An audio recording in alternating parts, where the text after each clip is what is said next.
bienvenue dans ce webinaire qui est dédié au lancement de la campagne Villes et villages fleuris en Occitanie, cette campagne qui redémarre en 2021 avec l'appui de nos partenaires.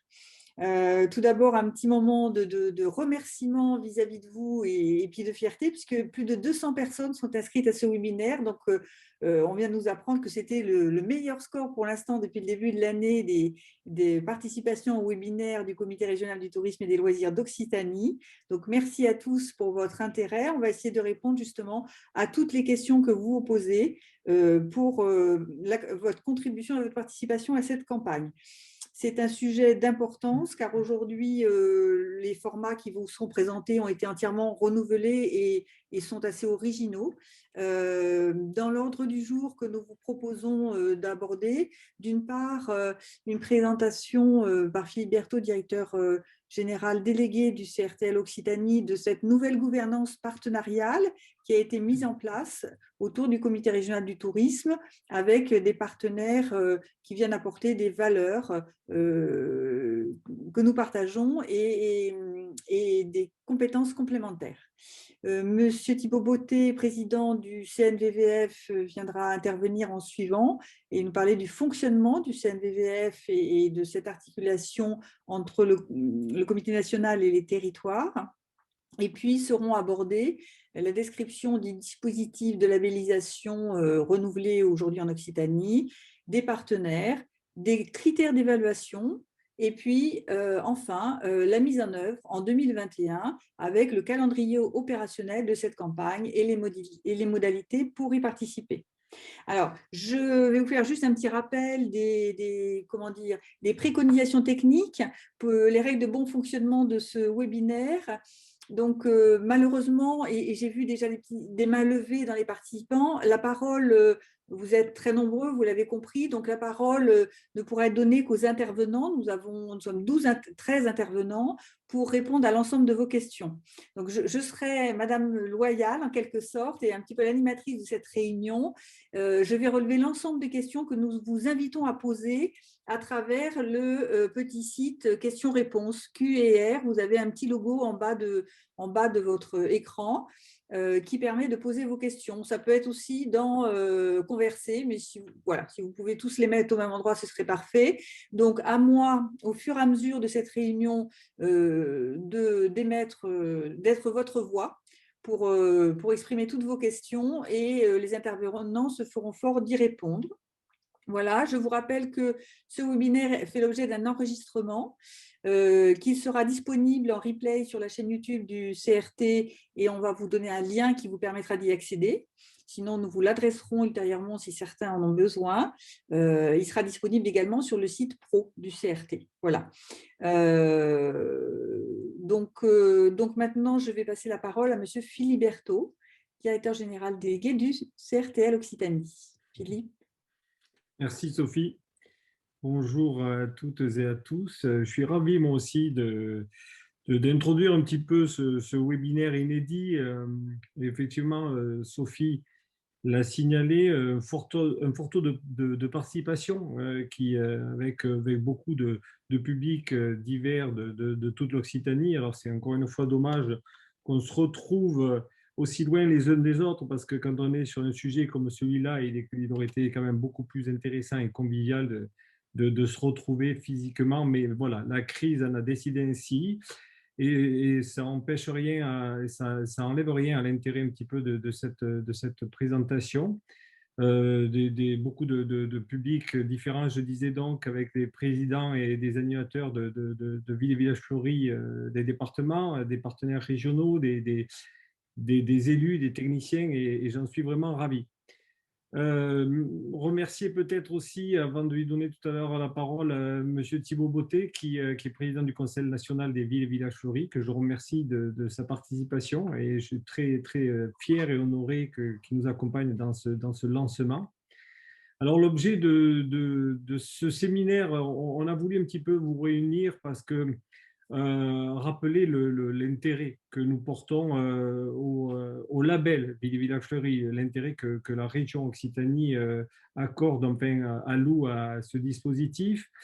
Et l'idée, c'était de se retrouver autour d'un moment fort un petit peu pour sacraliser ce lancement de campagne 2021. Parce qu'entre la crise que nous connaissons depuis 2020 et puis bien entendu la réorganisation et la fusion des régions, nous n'avons pas pu lancer de campagne depuis 2018. La dernière campagne en date de 2018, donc il s'est écoulé bientôt 3 ans. Et c'est pour ça qu'on voulait marquer le lancement de cette campagne 2021. Alors pourquoi rien depuis le 2018? Ben, vous le savez, la fusion des régions nous a amené à, à reconsidérer l'organisation autour de ce dispositif. Une très grande région, vaste, avec 13 départements, et puis des dispositifs, je vais arriver à le dire, un développement de ce dispositif de façon très hétérogène, avec des situations très différentes d'un département à l'autre, des ressources qui malgré tout s'amenuisent, et notre volonté de bien faire pour essayer d'offrir le même service et le même équilibre sur l'ensemble des territoires. Ces éléments ont fait qu'on était obligé de repenser notre organisation, repenser le déploiement du label. Et tout naturellement, vu que c'est un petit peu notre ADN de travailler de façon partenariale avec l'ensemble des structures motivées sur cette thématique, on a été mené à rencontrer, solliciter différents partenaires régionaux qui travaillent sur cette logique un petit peu d'embellissement de notre quotidien au travers la faune, la flore et les paysages. Et tout naturellement, on a réfléchi à s'adosser aux partenaires qu'on va vous présenter pour essayer voilà, de mettre en place une gouvernance partagée, coordonnée autour d'une nouvelle dynamique qu'on a voulu, bien entendu, plus axée sur toute la logique du tourisme, du développement durable et de l'environnement. Donc, forcément, cette dynamique-là a pris un petit peu de temps. Donc, 2019, ça a été un temps de réflexion, de démarchage, de négociation, de discussion avec l'ensemble des partenaires. Et puis, fin 2019, début 2020, nous étions opérationnels. Et puis, voilà que la crise sanitaire est arrivée et nous a obligés de suspendre la campagne 2020, pardon, et de la reporter à 2021. Je vais y arriver aussi. Donc 2021, voilà que nous pouvons lancer cette labellisation avec nos nouveaux partenaires. Donc 6 partenaires qui sont engagés avec nous conventionnellement, des conventions qui ont été signées depuis le 2 février. Ces partenaires sont Ortis, sont Fredon Occitanie, le CAUE de l'Ariège, le CAUE du Gers, le CFA d'Ozeville et puis le lycée agricole de Castelnaudary. Des partenaires avec qui, bien entendu, on partage la même vision de l'intérêt de ce label, la même vision d'un travail qui se veut plus durable. Et quand je dis durable, j'envisage et je pointe du doigt, bien entendu, toute la logique écologique avec le respect de l'environnement, mais pas que. Une dynamique aussi qui veut prendre en considération le cadre de vie, les habitants, et forcément ce lien est totalement naturel avec les activités que nous menons, les activités touristiques, parce qu'on parle de bien-être, on parle d'attractivité, on parle de liens et de bénéfices d'une économie touristique partagée entre, d'une part, les habitants, mais les professionnels et les touristes.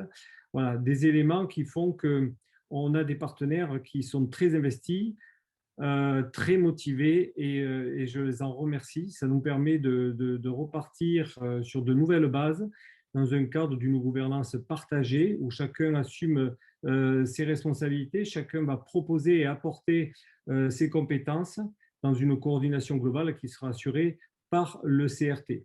Donc, des valeurs qui nous amènent à repenser un petit peu à la fois l'organisation du dispositif et bien entendu son animation sur un label et sur une dynamique un petit peu collective qui veut qu'on ait un vrai trait d'union entre le monde végétal et les activités touristiques. Le CRT, comme vous le savez, est le bras armé de la mise en œuvre de la politique régionale touristique, avec cette logique d'un vrai équilibre entre le développement qu'on peut pousser, qu'on peut travailler, et bien entendu la sauvegarde de l'environnement, la préservation du cadre de vie pour les habitants, et puis toutes les logiques qui favorisent les investissements en faveur des projets d'avenir, je le disais, développement durable, la lutte contre le réchauffement climatique et bien sûr le respect de la biodiversité.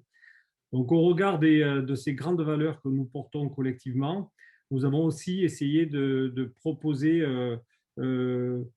des prix pour motiver les partenaires et les collectivités locales, des prix spécifiques qui seront attribués par chacun des partenaires qui accompagnent ce déploiement en Occitanie, les partenaires dont je viens de préciser la provenance et les noms. Et ces prix seront remis dans le cadre d'un événement que nous organisons au mois de novembre, un événement autour de, de, de, de tout ce qui peut se faire dans l'amélioration du cadre de vie et dans lequel on dévoilera le palmarès 2021. Palmarès qui aussi fera l'objet d'un prix spécifique porté par le CRTL qui s'appellera le prix Occitalité et qui aura vocation à récompenser une commune qui fédère autour de l'accueil, de la rencontre, du partage, de la bienveillance, qui sont bien entendu des valeurs fortes de notre positionnement touristique, des valeurs qui impliquent les habitants pour favoriser un tourisme durable et plus respectueux de la nature. Donc voilà un petit peu les grandes lignes, je dirais, de ce nouveau dispositif, tant en termes d'organisation qu'en termes de positionnement. Chacun de nos partenaires sera plus à même aussi de préciser à la fois sa vision de la chose et sa valeur ajoutée dans le déploiement du dispositif. Je vous souhaite de passer un bon moment et n'hésitez pas à nous interpeller sur les questions qui pourraient vous tarauder l'esprit, comme on pourrait dire. Et puis, avant de laisser le déroulement de ce séminaire et de donner la parole à nos partenaires de ce déploiement, de ce lancement de la nouvelle campagne, je laisse la parole à Thibaut Beauté pour nous expliquer un petit peu le fonctionnement du CNVVF et comment il voit aussi les choses sur ce déploiement du label en Occitanie. Thibaut, je vous laisse la parole. Merci Philippe. Mais vous avez déjà abordé beaucoup de sujets. Alors, tout d'abord, je suis ravi de participer à ce séminaire. Et je félicite donc l'ensemble des acteurs que vous représentez, toute l'équipe qui a su mettre en place une nouvelle gouvernance pour l'Occitanie. Et je pense que nous pouvons que vous féliciter, je veux dire, de cette démarche et de montrer tout votre attachement à ce label. Donc, en tant que président du CNVVF, je suis ravi qu'on ait autant de participants et que ce webinaire, je veux dire, réponde aux attentes, je veux dire, de l'ensemble des acteurs du territoire. Alors, en ce qui concerne le CNVVF, ça a été un petit peu compliqué, vous l'avez évoqué, au niveau de l'année 2020. Ça a été à la fois une année très spécifique et en raison de la pandémie, mais pas que. Il faut savoir que nous avons eu donc des élections municipales qui ont été reportées, puis finalement effectives. Donc, ça a eu un impact donc, sur le CNVVF et sa gouvernance, puisque le renouvellement des instances de gouvernance du CNVVF au niveau national se fait tous les 6 ans et calqué sur les élections municipales. Donc, il fallait que nous attendions la tenue des élections municipales pour renouveler le conseil d'administration. Ce qui fait que, malheureusement, nous avons eu la complétude de l'ensemble de nos collèges en janvier et donc avec une gouvernance effective qu'en tout début 2021. Néanmoins, ça ne nous a pas empêché donc, de travailler au cours de l'année 2020, puisque le challenge pour nous, c'était de ne pas avoir d'année blanche. vous l'avez évoqué, au niveau des valeurs, nous sommes très attachés, je veux dire, aux valeurs que nous partageons. Et les habitants aussi, hein, les attentes sociétales l'ont montré en cette période de pandémie par rapport à la demande de nature et d'environnement et de cadre de vie, notamment en zone urbaine, mais pas simplement. Donc, pour éviter cette année blanche et cette forte attente, il y avait aussi une volonté donc, du CNVVF donc, de soutenir l'ensemble des acteurs de la filière de l'horticulture et du paysage, et également du tourisme. Et je crois que c'était très important qu'on puisse être présent et, autant que faire se peut, militer et défendre, je veux dire, notamment l'ouverture des parcs et jardins qui, je le rappelle, dans le premier confinement, étaient complètement clos. On pouvait vaquer à ses occupations dans les centres commerciaux sans difficulté, mais on n'était pas capable de nourrir nos parcs, enfin du moins certains pensaient qu'on n'était pas capable de les ouvrir en toute sécurité, alors que nous savons pertinemment que nos communes et nos jardiniers savent gérer ces espaces publics qui sont des espaces, enfin des services publics comme les autres. Alors, pour éviter cette année blanche, on a maintenu les jurys au niveau national. On les a juste adaptés, c'est-à-dire qu'on a réduit, je veux dire, le nombre de personnes. On a essayé de diminuer, je veux dire, les déplacements. Bien sûr, on a respecté l'ensemble des gestes barrières, mais je crois que c'était important de maintenir, par rapport au travail de l'ensemble des acteurs, cette reconnaissance que sont le passage des jurys pour l'ensemble des collectivités qui étaient prêtes. Bien sûr, on s'est adapté et je crois que ça, c'est le maître mot. L'adaptation, on parle beaucoup de résilience, etc. Mais de tout temps, je veux dire, on a toujours su s'adapter. Les jardiniers et les gens qui gèrent la nature ont toujours su s'adapter parce que chaque année est différente. Les conditions météo, le contexte économique, etc. Enfin, on a toujours su nous adapter depuis des décennies et de tout temps. Donc, face à ces visites donc, qui ont été maintenues, ça nous a permis d'établir un palmarès. Malheureusement, je veux dire, la remise des prix n'a pas été possible parce qu'on ne pouvait pas réunir, je veux dire, plus de 500 personnes comme on le faisait chaque année, mais ça nous permet de nous réinventer. Et ce que l'on a proposé aux collectivités lauréates, c'est d'aller les rencontrer et de faire des remises de prix in situ dans les territoires en fonction, je veux dire, des volontés des uns et des autres. Et c'est ce que nous sommes en train de faire au fil de l'eau. Je crois que ça, c'est important. Donc, vous voyez, le CNVVF poursuit son adaptation et fait en sorte qu'on puisse s'adapter à ces évolutions de l'ensemble des acteurs. Alors, ce que ça a révélé, notamment cette année 2020, mais pas simplement, on y réfléchissait depuis quelques années, c'est les dates des jurys au niveau national. On avait coutume de faire les jurys en juillet, août, première quinzaine de septembre. Il s'avère que c'est un peu compliqué de réunir donc les membres de jury pendant cette période estivale parce qu'ils ont bien le droit également au congé. Et donc, c'était un petit peu compliqué aussi pour les communes qui nous accueillaient. Donc, globalement, les retours que nous avons, c'est qu'il fallait avancer, je veux dire, les dates de jury. Ce que nous avons fait pour 2021, les jurys seront plus précoces, mais pareil, on s'adapte, je veux dire, on discute avec les communes, c'est elles qui nous reçoivent et on s'adapte. Donc, globalement, en 2021, les jurys auront lieu plus tôt. On avait souhaité mai, ça sera que juin, compte tenu de la pandémie, mais dès le mois de juin, les jurys vont débuter. Alors, je pense que c'est une bonne chose. Ça permet aussi de voir, notamment, puisque là, on est en Occitanie, la saison est plus précoce également. Et c'est vrai que quand on est en région PACA ou en Occitanie, on nous dit mais les jardins sont plus beaux au mois de mai ou au mois de juin. Quand vous passez au mois d'août, c'est un peu tard. Donc, on va s'adapter. Donc, les jurys passeront plus tôt, ce qui nous permettra d'avoir un palmarès dès la fin de l'année et, si possible, de remettre les prix dans l'année du jury, c'est-à-dire les prix attribués en 2021 seront remis fin 2021, ce qui nous permet de coller à l'année, ce qui évite ce décalage, je veux dire, on remet les prix à l'année N+1, alors que le jury est passé depuis plus de 6 mois. Donc, je crois que ça, c'est important. Alors, en ce qui concerne le sujet qui nous importe aujourd'hui, l'organisation, je veux dire, du label dans les territoires. Alors, il a fallu qu'on prenne en compte, bien sûr, les lois MAPTAM, les lois NOTRe ont bousculé quand même le champ institutionnel de manière importante. Je pense notamment les régions. Hein. Les fusions de régions n'ont pas été une affaire simple, hein, puisque vous avez une grande région au niveau de l'Occitanie, et donc l'organisation est complètement différente et il faut la repenser.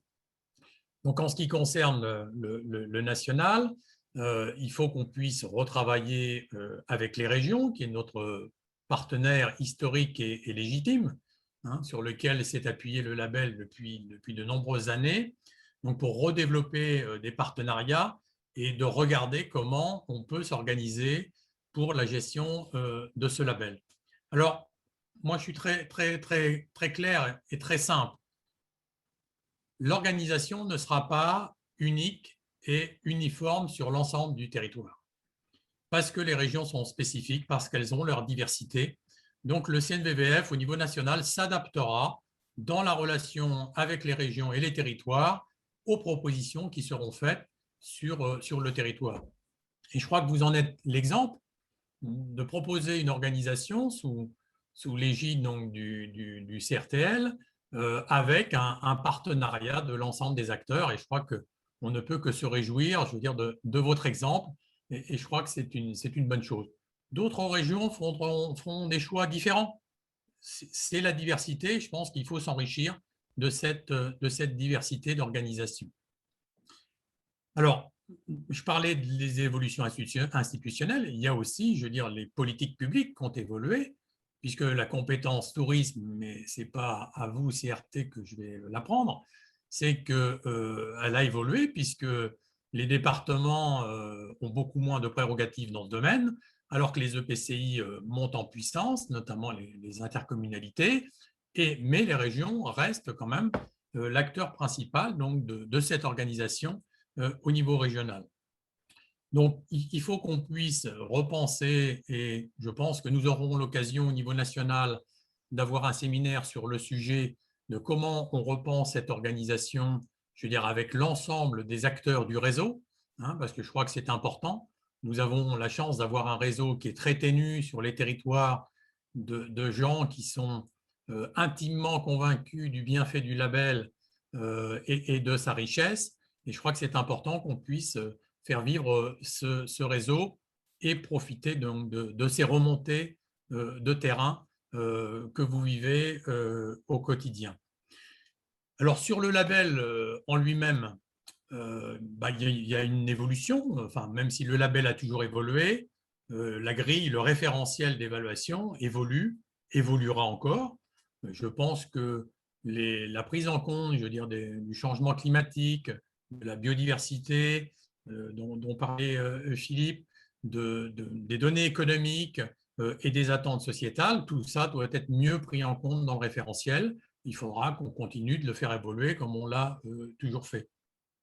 On voit bien que le modèle de pensée, le modèle de voir les choses a clairement changé, mais les valeurs que nous partageons sont restées immuables.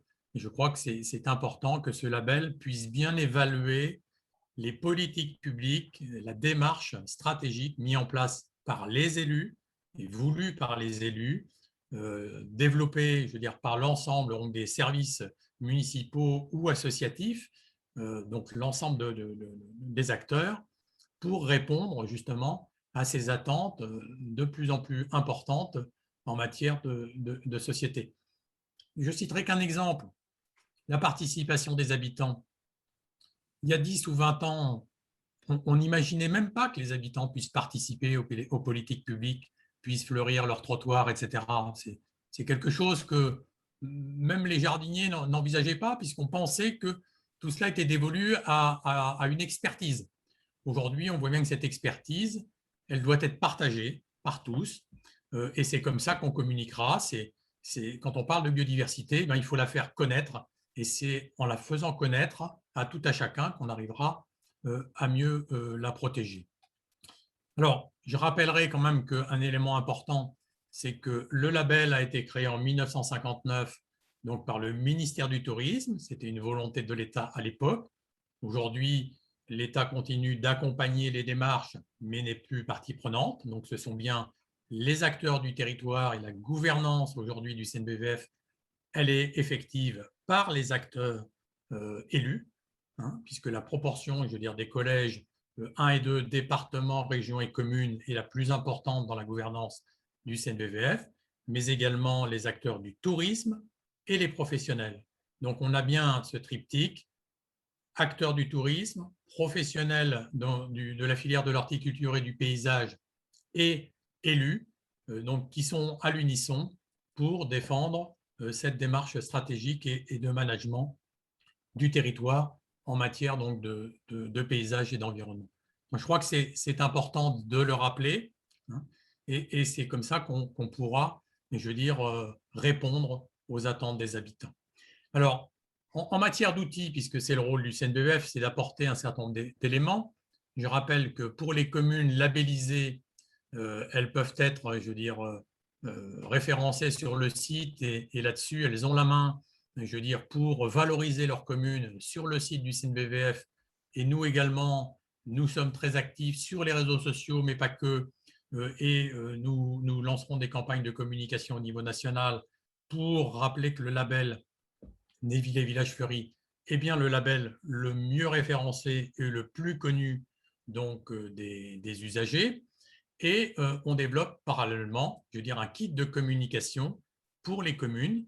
Donc là, il y a tout un tas d'outils, de visuels et d'outils qui seront disponibles pour les communes, qui sont d'ores et déjà pour les départements et les régions. Et n'hésitez pas à nous solliciter pour que nous puissions, je veux dire, vous relayer l'ensemble de ces éléments qui sont indispensables. Alors, au-delà de ce kit de communication, j'évoquais le sujet de la notoriété donc, de notre label sur lequel nous travaillons. Nous allons relancer donc, une enquête Ipsos grand public qui nous permettra d'avoir une photographie, je veux dire, à la fois des attentes sociétales, de leur perception, je veux dire, du label et comment, je veux dire, l'ensemble des acteurs répond à cette attente.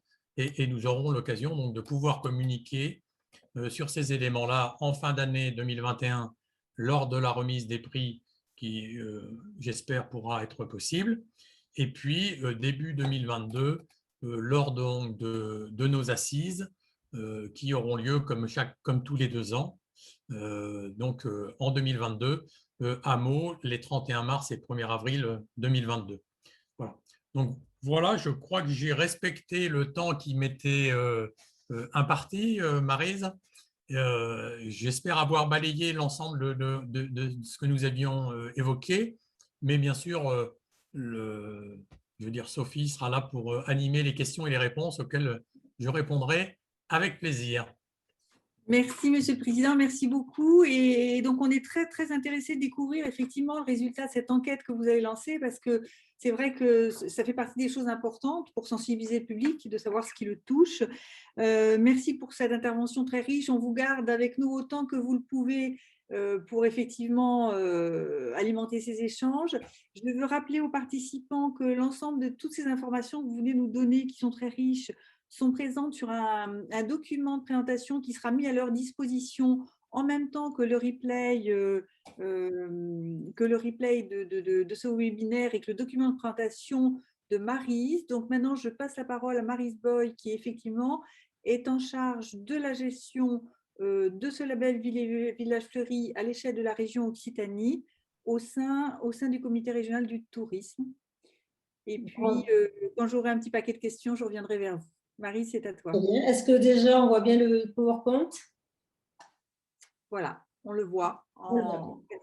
Parfait. Bien, bonjour à toutes et à tous. Donc, Sophie m'a présenté, pardon. Je suis donc chargée de mission au sein du CRTL et notamment au sein du pôle ingénierie de l'offre. Et j'organise cette mission d'opération Ville et Village Fleuris. Pour certains d'entre vous, vous me connaissez depuis de longues dates, puisque c'est vrai que c'est un dossier que je mène depuis de nombreuses années. D'abord au sein de la Fédération des offices de tourisme et aujourd'hui au sein du CRT Occitanie. Et je suis ravie que vous soyez si nombreux, pas en présentiel, ce qui est dommage, au moins à distance pour suivre ce premier webinaire qui est inédit, hein, puisque ça sera la première fois qu'on organise ce webinaire dans le cadre du lancement de la campagne. Un petit peu dommage, j'ai quelques appels et quelques messages de personnes qui n'arrivent pas encore à se connecter. Bon, donc j'espère qu'elles pourront nous rejoindre d'ici la fin de l'après-midi, mais surtout, on renverra, donc bien sûr, comme l'a précisé Sophie, le replay de cette présentation. Donc, je ne peux pas démarrer, évidemment, le dispositif de cette démarche de Ville et Village Fleuris sans vous dire la mobilisation, sans vous rappeler l'importance de la mobilisation de nos communes hein, dans le cadre de cette opération d'envergure nationale.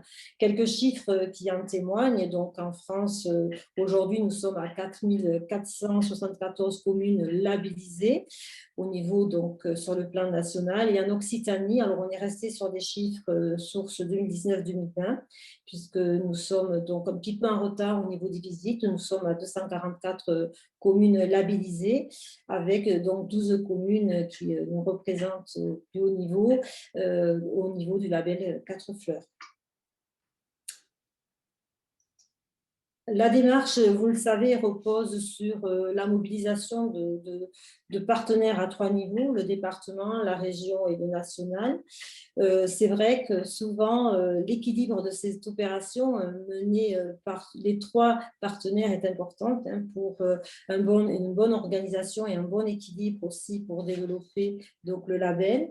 C'est une mobilisation qui vraiment qui est importante et qui est de longue date dans cette animation et cette coordination hein, de ces 3 niveaux. Et là, je voudrais profiter de ce moment pour remercier aussi tous les acteurs qui sont dans la salle et qui donc représentent les départements, bien sûr le national, le Conseil national de Village Fleuris. Je sais que Martine Lesage et Kevin Burla sont présents aussi cet après-midi et je souhaite les saluer car on a souvent ensemble des liens pour mener à bien cette mission. Et évidemment, les départements, ils sont très importants pour nous.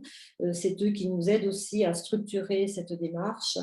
Donc, rappelez juste en quelques mots comment cette méthodologie se présente. Les communes qui souhaitent s'inscrire dans la démarche Village Fleuris donc le font auprès de leur département. Les départements sont chargés effectivement de la visite et de proposer les communes qui sont susceptibles d'accéder à la première fleur. La région donc visite les communes qui sont proposées par les départements et s'assure d'un contrôle tous les 3 ans des classements qui sont existants, 1, 2, 3 fleurs. Et également, la région a pour mission de proposer des communes 3 fleurs au label national 4 fleurs. Et le national décide effectivement de cette attribution 4 fleurs. Et le national également attribue des prix spéciaux et la fleur d'or notamment, qui est une distinction très importante. Donc, le département, c'est vrai, il est légitime, hein, je pense, pour accompagner les communes qui souhaitent accéder à la première fleur. Nous, la région, c'est sûr, on a un rôle de coordination et d'animation du déploiement du label. Et c'est vrai qu'on essaye d'aider aussi au maximum les communes à évoluer dans cette labellisation. Le national est très important aussi, effectivement, comme je le disais tout à l'heure, car il attribue donc la haute distinction des 4 fleurs, la fleur d'or. Et je voulais quand même signaler, rappeler qu'effectivement, si même en 2020, on a pu organiser ce label sur l'Occitanie, on a quand même des communes d'Occitanie qui ont souhaité recevoir le jury national et on a la chance et l'honneur de pouvoir dire que Auch et Alès ont obtenu la fleur d'or, ce qui n'est pas rien dans le cadre de cette période un peu difficile, dirons-nous. La commune de Lectoure a reçu également un prix national du patrimoine et nous avons reçu aussi la confirmation en 4 fleurs de Freysse-sur-Agout et de Perpignan. Donc, la méthodologie d'organisation, je vous la présente aussi très rapidement. Bon, le rôle du CRT, vous l'avez bien compris, on est donc là pour organiser, animer, promouvoir le label sur le territoire. C'est une demande qui nous est faite par le conseil régional. L'accompagnement des communes labellisées, effectivement, on le fait dans le cadre de nos visites, on le fait parfois aussi dans le cadre de pré-visites, notamment pour les communes qui accèdent à la 4e fleur. La coordination des régions de la région et des départements, elle est très importante, je vous le disais tout à l'heure, et nous essayons vraiment de travailler vraiment en lien avec les départements. Nous sommes actuellement d'ailleurs en train de faire des réunions pour vérifier que les communes qui sont en attente de visite puissent être visitées cette année ou l'année prochaine ou dans 3 ans. Nous assurons également la promotion et la valorisation du label des villes de villages fleuris sur le site internet du CRT. Et effectivement, aujourd'hui, nous allons le faire au travers donc, de tout ce partenariat avec nos 6 partenaires. La compétence, l'expertise des membres du jury régional, on ne peut pas nier son importance. C'est aujourd'hui 87 membres qui sont issus de différentes compétences et qui sont très complémentaires dans le cadre de leur expertise aussi et qui nous aident sur le terrain depuis de nombreuses années également. Donc, c'est à peu près, je le disais, 87 membres donc, qui représentent l'UNEP, l'Union nationale des entreprises du paysage, la Fédération nationale des producteurs, horticulteurs, pépiniéristes, l'ONF, l'Office national des forêts, bien sûr les CAU d'Occitanie et les CAE dont on parlera en tant que partenaire, mais aussi en tant que membre du jury. Nous en avons certains qui participent aussi depuis de nombreuses années, la Fredon évidemment, le lycée L'Acadène. Les lycées, l'enseignement est très important pour nous, d'avoir des enseignants au sein du jury, c'est très important. Biova, l'association Paysage Nature, les horticulteurs, les pépiniéristes, on a un panel énorme de membres qui représentent diverses professions et qui effectivement sont très, très importants dans le cadre de cette démarche. Bien sûr, les responsables espaces verts, environnement.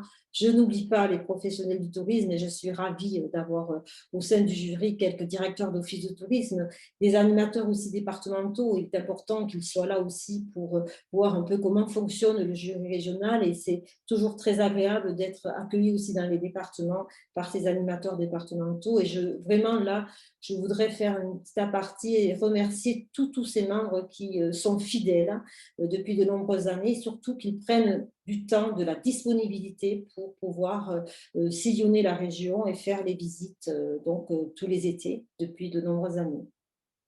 Alors, Marie, je me permets d'intervenir à ce moment-là, justement, parce que je sais qu'après, nous allons passer la parole à tous nos partenaires dans cette nouvelle gouvernance.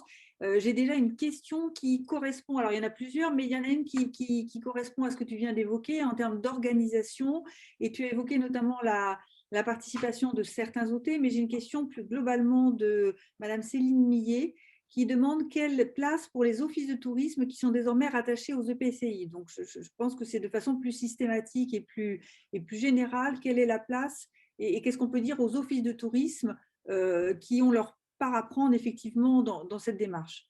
Alors, je pense que la présence de l'Office de tourisme déjà est très importante pour l'accueil d'un jury. Ça a été toujours effectivement un premier rôle pour l'Office de tourisme d'être présent avec Monsieur le maire ou les représentants élus et techniciens qui nous accueillent, car c'est lui qui présente un petit peu son territoire, qui présente aussi son animation, qui présente sa promotion. Je pense qu'ils ont toute leur place, que ce soit un EPCI ou que ce soit par le biais d'une commune. Donc, moi, je serais ravie, effectivement, aussi d'avoir un peu plus de professionnels du tourisme qui s'engagent à nos côtés pour être membre du jury. Vraiment, c'est important de pouvoir promouvoir, de valoriser les animations aussi qui se font sur le végétal au niveau des communes. Et puis, c'est un partenaire comme tous les autres partenaires qui a aussi ses compétences et son expertise quand il est membre du jury. Il regarde les sites internet de la ville. ville, ils regardent sur les sites de l'Office de tourisme, ils regardent comment on peut mettre en avant cette démarche de labellisation au sein d'une commune, comment on peut faire vivre cette commune sur des animations auprès des visiteurs également qui viennent, tout l'aspect pédagogique également, hein, donc tout ce qui peut être fait en termes d'action pédagogique avec les écoles ou avec des associations, voilà. Donc je pense que moi je suis ravie, je connais la personne qui a posé cette question et je serais ravie de la voir au sein de notre jury, effectivement.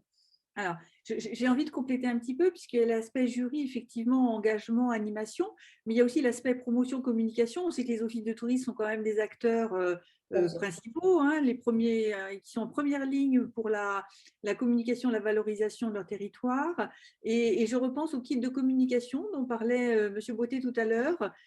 J'imagine que ce kit de communication va pouvoir être à leur usage également. Tout à fait.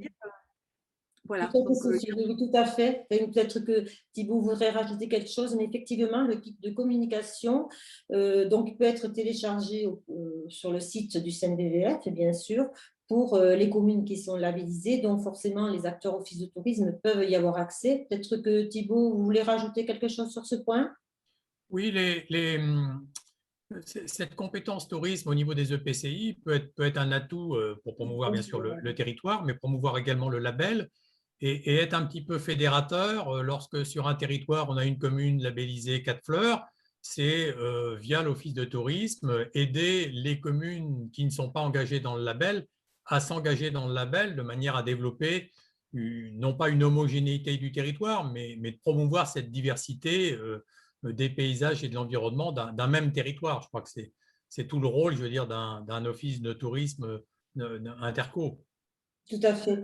Et effectivement, nous avons des acteurs au niveau des offices de tourisme, membres du jury, mais aussi qui ne sont pas forcément membres du jury, mais que nous rencontrons au cours de nos visites. Et franchement, c'est important d'avoir aussi leur regard, leur point de vue sur cette question. Et j'ai récemment animé une petite visioconférence avec Gare Tourisme pour justement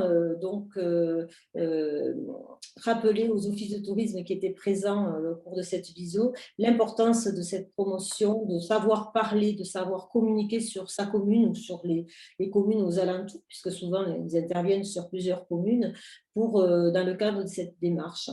Donc tout à fait, moi je suis vraiment ouverte à ce que des directeurs d'office de tourisme, directeurs, directrices bien entendu, puissent nous rejoindre dans ce mouvement de label Ville et Village Fleuri. C'est très important et ceux qui y sont déjà pourraient donner, je crois, ils ne peuvent pas en témoigner aujourd'hui, peut-être qu'ils peuvent le faire à travers la conversation, mais je pense que c'est très, très enrichissant aussi pour eux, bien sûr, parce qu'ils visitent d'autres communes qui sont comme eux, qui sont des communes labellisées, et voir comment on porte ce sujet dans le cadre de la commune auprès des élus, c'est très important et je crois que c'est une transversalité de tous les services que l'on doit avoir dans le cadre de cette démarche. Ça on ne le répétera jamais assez, c'est ce qui fonctionne. La transversalité entre les services techniques, tous les élus bien entendu, l'office de tourisme, tous ceux qui sont autour pour faire en sorte que le label soit bien représenté pour la commune et soit donc porteur de grande promotion aussi pour le territoire. Voilà. Donc je vais... Sophie, peut-être une autre question?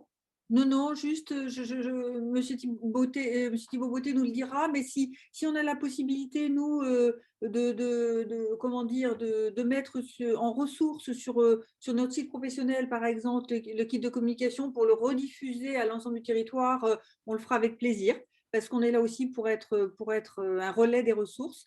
Et maintenant, effectivement, je te propose d'avancer. J'ai encore des questions qui arrivent, mais je les trie, je les mets par thème.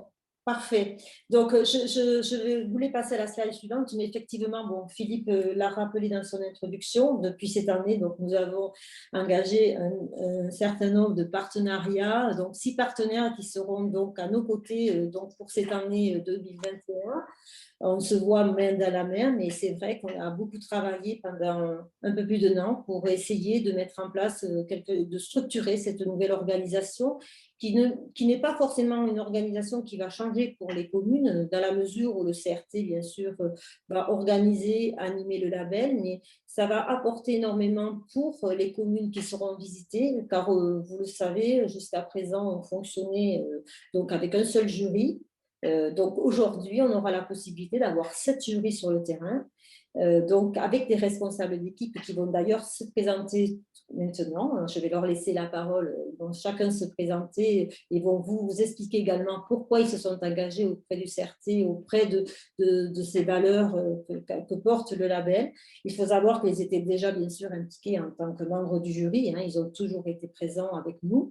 Là, on passe à une deuxième étape et c'est une organisation, je pense, qui peut être intéressante effectivement pour des territoires qui sont beaucoup plus importants, dont l'étendue géographique est importante, parce qu'effectivement, visiter 100 communes sur un créneau souvent de 2 mois et demi, 3 mois, c'est énorme. On passe beaucoup de temps. On en parlera tout à l'heure d'ailleurs quand je vous expliquerai un peu le calendrier opérationnel.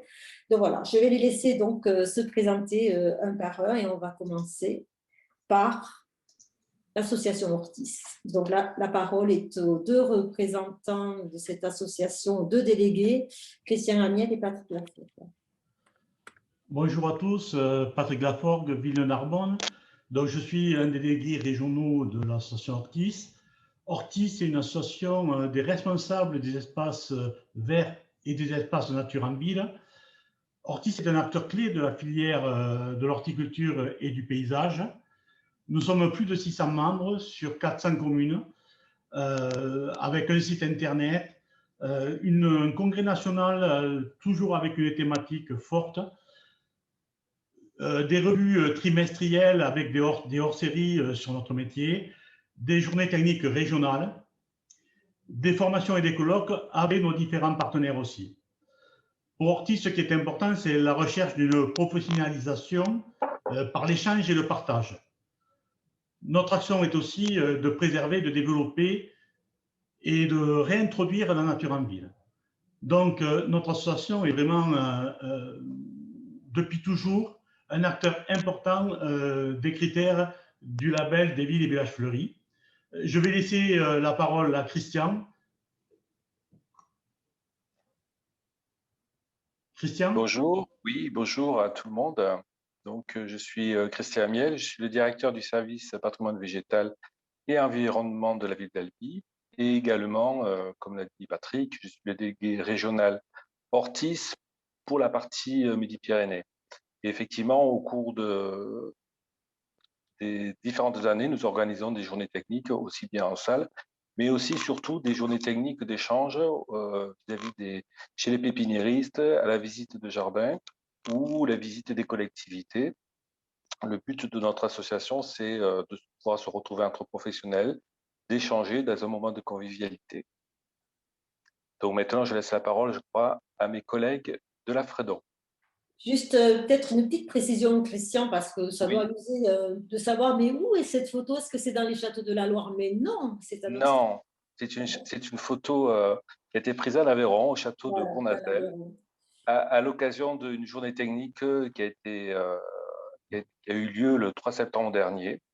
Et donc, c'est le groupe des Ortisiens qui a visité ce jardin privé à l'Aveyron, au château de Bournazel, à côté de Rignac. Donne vraiment envie de visiter. C'est très local, voilà. Restons très local. Merci Christian. La parole est à la Fredon du coup. Bonjour à tous, donc je suis Clément Baudot, donc je travaille à Fredon Occitanie. Bon nombre d'entre vous nous connaissent déjà. Je vous présente aussi donc qui est présent Philippe Tixier-Malicorne, qui est directeur de Fredon Occitanie. Bonjour. Un petit mot de présentation de qui nous sommes. Donc, nous sommes un réseau en fait d'experts en santé du végétal et puis en santé de l'environnement.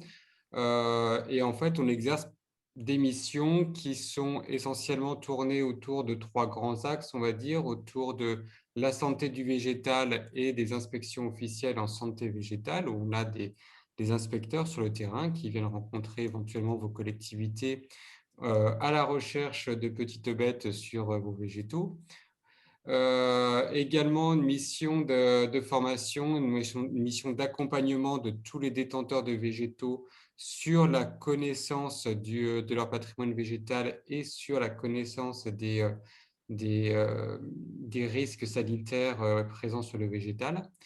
Et puis, dernière action autour d'animation de réseaux particuliers qui sont des réseaux autour de problématiques environnementales, autour de la protection des captages en eau potable, autour de la lutte contre les espèces invasives et notamment contre les ambroisies, et puis une animation de réseaux autour de la réduction de l'usage de pesticides en espaces non agricoles, notamment en collectivité. Et là, c'est peut-être la chose de nous que vous voyez le plus, ce sont ces logos, ce sont ces panneaux objectifs zéro phyto, puisque effectivement, depuis 2015, en région Languedoc-Roussillon et depuis 2019 en Occitanie, nous déployons en fait un dispositif d'adhésion de collectivités et d'acteurs du tourisme vers le zéro phyto, où on accompagne à la fois pour trouver les techniques alternatives avec chacun des acteurs, et puis on distribue également modestement, on va dire, un label. Donc, on connaît, on va dire, les contraintes de jury, et c'est ce qui nous motive aussi à accompagner le CRTL aujourd'hui dans cette dynamique régionale. Alors, qu'est-ce qu'on met dans nos valises pour Villes et Villages Fleuris? Alors, on met toute notre expertise en termes de santé du végétal, en termes d'alternatives aux pesticides, en termes d'espèces exotiques envahissantes et de gestion durable des espaces publics. Alors, ça fait une grosse valise, mais on va essayer d'honorer, on va dire, ces engagements. Et puis, effectivement, on a aussi fait le choix de proposer en région un prix spécial de la santé du végétal qui, on va dire, valorisera des collectivités qui apportent une attention particulière ou un soin particulier à la vie en bonne santé de leur patrimoine végétal. Voilà, et donc les responsables d'équipe que vous croiserez sur le terrain sont moi-même et Philippe, que vous devez voir aussi à l'écran. Je laisse la place à mes collègues des CAUE, je crois. Voilà, c'est tout à fait ça. Agnès Legendre pour le CAU de l'Ariège et Laetitia Lafitte pour le CAU du Gers. Bien, bonjour à toutes et à tous. Donc, je suis Agnès Legendre, comme le disait Maryse. Donc, je suis paysagiste, concepteur et urbaniste, directrice du CAE de l'Ariège. Donc, les CAE sont des organismes de conseil en architecture, urbanisme et de l'environnement que la plupart des collectivités connaissent. Donc, on est service public et on conseille donc les collectivités en amont de leurs projets globalement d'aménagement, qu'ils soient d'architecture, d'urbanisme ou de paysage. Donc, au sein des CAE, il y a plusieurs professions qui sont représentées, que ce soit des architectes, donc des urbanistes ou des paysagistes. Donc, avec une mission globale donc, de sensibiliser et d'informer donc, les acteurs du territoire à la qualité donc, de leur cadre de vie. C'est donc tout naturellement qu'on s'est investi au sein des jurys départementaux, des villes et villages fleuris, et également donc, au sein des jurys régionaux. C'était pour avoir une visibilité globale hein, de cette stratégie de labellisation et pouvoir ainsi déployer donc, une partie de notre conseil sur le terrain qui soit le plus adapté possible. Donc, on est également regroupé au sein d'une union régionale qui s'appelle donc les CAE d'Occitanie. On travaille donc également en réseau avec d'autres réseaux régionaux de façon donc plus efficace. On arrive donc à échanger les uns avec les autres pour justement pouvoir se nourrir un peu de l'expérience de chacun. Donc, je vais laisser la parole à ma collègue Laetitia Lafitte du CAE du Gers qui va vous expliquer un petit peu l'approche qu'on déploie nous dans le cadre de l'évaluation des communes que nous visitons. Merci Agnès, bonjour à tous. Donc, je suis Laetitia Lafitte, je suis donc chargée d'études paysagistes au CAE du Gers, membre du jury régional depuis un certain nombre d'années et animatrice du label sur le département du Gers depuis 2 ans. Voilà. Donc, nous, notre approche, notre regard de CAE, c'est plus, comme l'expliquait Agnès, une approche globale du territoire. On va regarder un petit peu est-ce que la commune a un projet global qu'elle porte à la fois tant du point de vue des élus que du point de vue des équipes techniques qu'on sente bien la dynamique qu'il y a entre les deux acteurs, on va dire, principaux du territoire communal. Quels moyens sont mis en œuvre? Est-ce qu'il y a des partenariats? Est-ce qu'on implique la population? Est-ce qu'il y a des commissions? Est-ce qu'il y a des bénévoles? Parce que souvent dans nos petites communes, c'est le cas. Il n'y a pas beaucoup d'employés communaux, mais il y a beaucoup de bénévoles. Donc, on regarde tout ça. On regarde aussi, évidemment, si les projets s'appuient sur les spécificités locales, que ce soit aussi bien de l'architecture, de l'urbanisme, du patrimoine, du paysage. Voilà, en tout cas, c'est vraiment ce côté vision globale que l'on a, à l'inverse peut-être des autres partenaires qui ont plus des visions, comme on disait avec la Fredon sur la santé du végétal, d'autres plus sur le patrimoine végétal, d'autres plus sur des aspects plus techniques. Donc voilà, nous on essaye de regarder ça et c'est pour ça qu'on est parti sur une idée de prix régional qui sera plutôt sur la valorisation du cadre de vie de manière globale, quoi. Voilà, c'est ce qui nous paraissait intéressant de choisir et de définir par rapport à nos missions propres de CAUE. Voilà. Je voulais juste rajouter que Agnès, comme moi, étant animatrice sur nos départements respectifs, ce n'est pas parce qu'on s'engage au niveau du CRT qu'on laisse tomber notre animation au niveau départemental, bien entendu, parce que c'est des questions qui sont venues, donc je le précise tout de suite. Nous continuerons à être sur nos départements aussi en parallèle de cette nouvelle mission qu'on est ravis de faire auprès de Maryse et des différents partenaires qui s'associent à cette nouvelle gouvernance. Voilà. Merci Laetitia. La parole maintenant est à donc Corinne Pinel du CFA d'Ozeville. Bonjour, donc Corinne Pinel, certains d'entre vous me connaissent parce que je participe au jury depuis maintenant de nombreuses années. Je suis formatrice en biologie végétale, en écologie et en protection des végétaux. Notre centre de formation propose des formations continues et par apprentissage dans de nombreux domaines, comme vous pouvez le voir sur la fiche présente. Ce que je souhaiterais dire, c'est que nous avons construit de longue date un partenariat entre la structure que je représente et certaines de vos communes, parce que chaque fois que nous faisons des visites dans le cadre du label Ville et Villages Fleuris, nous nouons de véritables échanges, des échanges de connaissances, des échanges de pratiques, d'expériences professionnelles. Et ces expériences, ces pratiques, j'avoue que je m'en sers aussi dans mes cours lorsque je cherche des exemples pour les illustrer. J'espère que cet été, nous pourrons à nouveau nous rencontrer après ces 3 années sans visite, échanger à nouveau et que nous pourrons aller de l'avant vers des aménagements de l'espace toujours plus respectueux de l'environnement, agréable à vivre pour chacun d'entre nous. Je suis ravie de voir que nous soyons si nombreux aujourd'hui, ce qui montre bien l'intérêt que nous partageons tous pour l'embellissement de nos communes. Et avec mon collègue Fabien Escayol de l'EPL de Castelnaudary, nous avons décidé de proposer un prix Action pédagogique innovante parce que dans de nombreuses communes que nous visitons, nous remarquons que des écoles en particulier ou des CLAE mettent en place des actions avec les enfants, le corps enseignant pour mettre en valeur la nature, les espaces aménagés de ces différentes collectivités. Je vais maintenant passer la parole à Fabien. Bonjour à tous, effectivement, comme vient de me présenter Corinne Pinel, donc Fabien Scayol de l'établissement de Castelnaudary. Certains d'entre vous me connaissent depuis maintenant quelques années. Je participe auprès de Maryse et de l'ensemble de la structure à ces jurys.